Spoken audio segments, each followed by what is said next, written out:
Hello and welcome to Stocks Week with L Stone. This is day 3. Hopefully you've been enjoying it. I don't know. I haven't had too many comments about the past few days about this, but hopefully you're learning something. Hopefully you are. You subscribe to this channel for a reason. So hopefully you've been watching it. Hopefully you've been enjoying it. I don't know. But today, it doesn't matter if you enjoy it or not, I'm still going to do it. Anyway, today we're talking about the different types of stock trading, and we'll see which one best fits you and your lifestyle or what you want to do. As I mentioned, I think it's very important for long-term growth to invest some amount of money, just a little bit of money here and there from your paycheck into some sort of, either it be a retirement account, for when you're older, or just, some sort of growth account to help you. It's kind of like you put money in your savings so it grows, even though, interest rates for most savings accounts is practically none. And on top of that, now with the Federal Reserve cut and everything, even the one that I showed you, the Robinhood one, it was 1.8% APY. It went down to 1.3%, and then just the other day it went down to 0.3%. And you can make sure you can count on every other bank following suit with that. So if your bank has not switched over yet, it will. I can guarantee you that it definitely will, because they cannot offer that much amount of money to you when they're not getting it. It would be a loss for them. But anyway, so you put money away into a savings account that earns you that amount, per year. Let's just say it's a flat 1%. So however much money you have in your savings account, you'll grow it 1% each year. That's not, bad, but usually when you invest it into stocks for long-term growth, the percentage is much higher, what you will actually get in return. If you look at the situation right now, the things plummeting and everything, you would be losing a lot of money. But if you're not planning on getting any money out for many, many years, it's really not going to affect you too much, this little dip. And even then, when you are heavily invested in certain companies and you get dividends from them, if you keep holding positions there, and this is a percentage of how much you own in the stock. So for example, if I go to Apple, it says here on Apple that, let me show you, I just did a Google search here.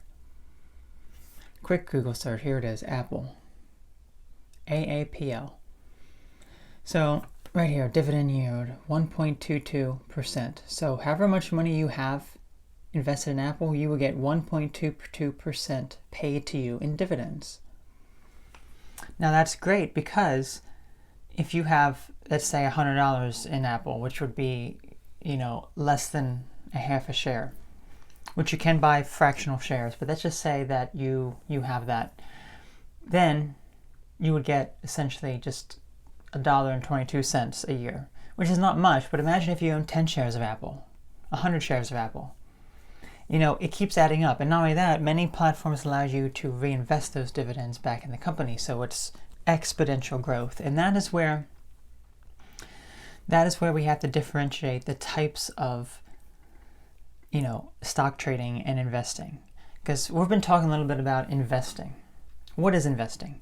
Investing is saving money for the future. You're putting money into a company, into some sort of fund, in order for it to grow over time. You're not worried about little dips here and there. You're not worried about, if it spikes up a bit and then it goes back down. And in situations like now, it's plummeting insane amounts. But if you're for the long term, that's not really going to bother you so much. So investing is long term. We're talking you not getting some money out until you're 60 or 70. Okay? We're talking about putting a little bit amount of money in here from time to time. We're talking about dividend growth by purchasing shares of companies that have high dividend yields, but also show a steady incline. So let's go back to Apple, for example. This is a perfect example of a great company to invest in. Here's the max chart all the way back when they started in 1980. Look at this. Imagine if you were working for Apple back here, you were buying shares. Look, they were just in the pennies, 75 cents. And look, over time, it just constantly grows, see? If I just do the 5-year, there is pretty much constant growth with Apple. I mean, as you can see, it has plummeted right here due to all the crazy stuff going on with the economy, but it's a good, stable company to have as part of your, portfolio here. Same with Microsoft, for example.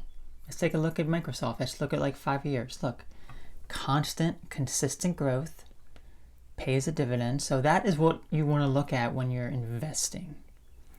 Investing is probably the easiest of the 3 types of stock trading, because you're not looking at it day to day.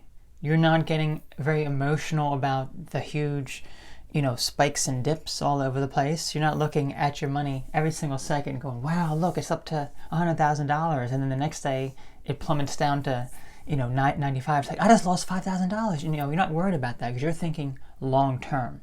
You're thinking when you're retired, of withdrawing some of that money and getting that money out. Or maybe you're even thinking of passing it to your kids and them, getting some of that money even. So that is what investing is. And that is very important. I think everyone should, have some sort of investment account and put a little bit of money towards it, because it is definitely a lot better than a normal savings account. It's riskier for sure, but the benefits are far greater. So even if you start today with the market going down, you're pretty much ensuring that you're getting a much lower price than, from a few years ago even. I mean, things have gone down that they're like a few years back at this point, the prices. So you're pretty much ensuring that you're getting, cheaper amounts of getting, cheaper stocks, and then 10 years from now, it's going to be sky high. It's going to be really good. This is not something that's going to be permanent here. Overall, the stock market increases. It's not, down and down and down. So that is the one thing, and that is probably the thing that most people are familiar with. Investing, long-term investing. Now, there are other types of stock trading as well, including swing trading and intraday trading.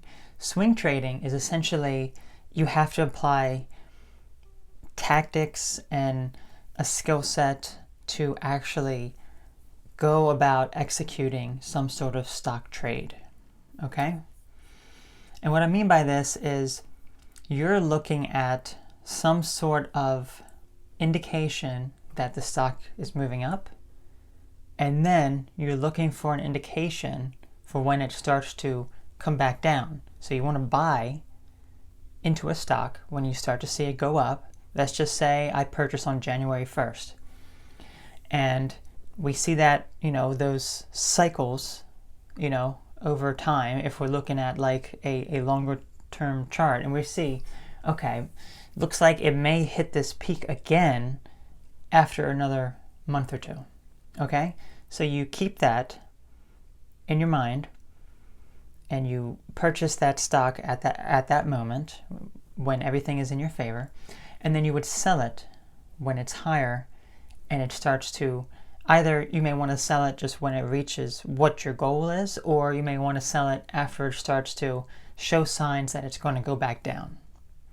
So either way, you're purchasing it. Let's say if I purchased it January 1st and I start to see it go up, I purchase shares there, I watch it go up over time, and then it reaches my target after maybe, let's say, 50 days. Okay, it reaches my target, and I'm like, all right, I'm happy with this. I'm going to sell it, and there we go. I made, let's just say it went up $8 in that time frame. Okay, let's just say the stock rose $8. So, depending on the amount of shares that I had, if I bought one share, I would have made $8 over the course of 50 days. That's not much, but imagine if you owned 100 shares. 100 times 8, that's $800. So it all depends on how much money. Because the more money you put in, the riskier it is, but it also the more that you end up getting back as well.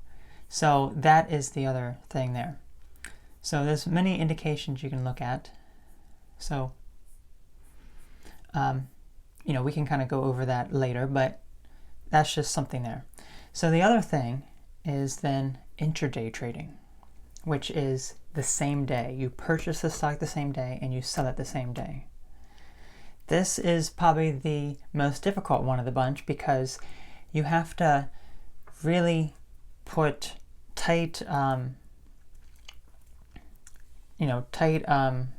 boundaries on what you're willing to lose and how much you're willing to gain.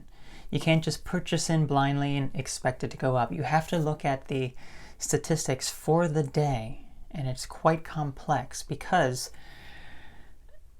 things will fluctuate within the day. Even if a stock overall over the past few days has been steadily going down, it's going to have spikes throughout the day. And if you're looking at those spikes, if you're watching those movements, you can actually capitalize on those movements. Like, okay, you start to see it go down here. It's like right here now. You start to see it's showing some indication that it's going to be bumped up a little bit. So you purchase when it's down, maybe 5, 10, 15 minutes later, it goes back up and you sell it there. We're talking very short time frames, but that's also where you can make the most money because you're doing it consistently. You're doing it every day.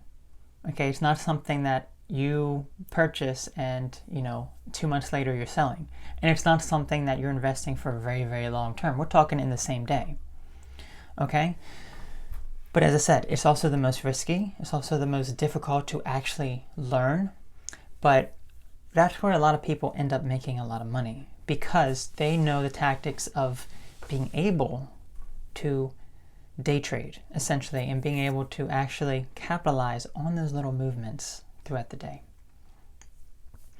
So those are the three types. Those are the three main types, and there's probably other types as well, but which one is interesting to you, which one you were interested in going towards, then I say go ahead and learn about it. Go ahead and focus on that and learn whatever it is that you need for that. But I definitely recommend, checking out investing first. That is what I did. I checked out investing. Then I was looking into swing trading, and then I did the day trading. I've done all three of those. I've implemented all three of those and have practiced all three of those. And they all provide different risks and rewards.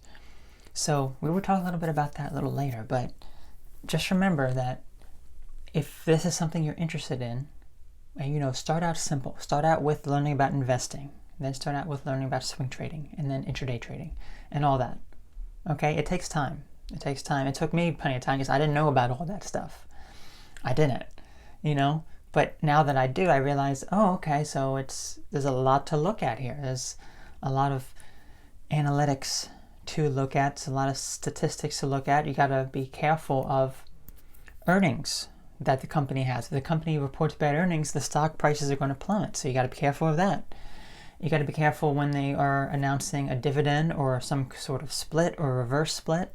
You got to be careful of all those things because it can impact the price of the stock quite significantly if you're looking to go from here to here in a short time frame.